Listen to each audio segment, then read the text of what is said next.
अस्सलाम वालेकुम, कैसे हैं आप सब। उम्मीद करती हूँ सब ठीक ठाक और खैरियत से होंगे।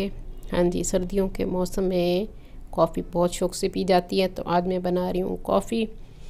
किसी भी ब्रांड की आप कॉफ़ी ले लें जो आपको पसंद हो। 10 टीस्पून मैं कॉफ़ी के डालूँगी एक मग में।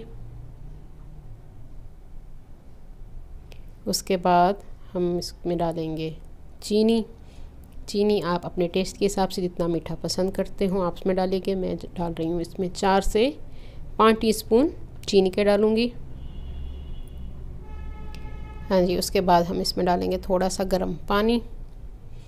10 टीस्पून के करीब मैंने इसमें पानी का डाल दिया है और इसको हम बीट करेंगे बीटर से। इलेक्ट्रिक बीटर से मैं कर रही हूँ, आप चाहें तो हैंडी बीटर या जिस तरह आपको आसानी हो आप इसको अच्छी तरह से बीट कर लें। चम्मच से भी आप इसको बीट कर सकते हैं। जब इस तरह ये फोमी हो जाए, कलर इसका गोल्डन हो जाए, तो कॉफ़ी हमारी तैयार है।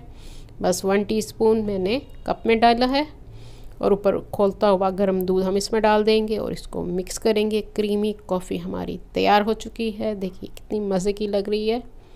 उम्मीद करती हूँ मेरी आज की रेसिपी आप लोगों को पसंद आएगी, और जो न्यू है मेरे चैनल पे वो जल्दी से मेरे चैनल को सब्सक्राइब कर लें। मेरी वीडियो को लाइक और शेयर भी ज़रूर कर दिया कीजिए अपने फ्रेंड्स एंड फैमिली में, और साथ बेल आइकन को भी प्रेस कीजिए ताकि हर आने वाली न्यू वीडियो का नोटिफिकेशन आपको मिल सके। अल्लाह हाफिज़।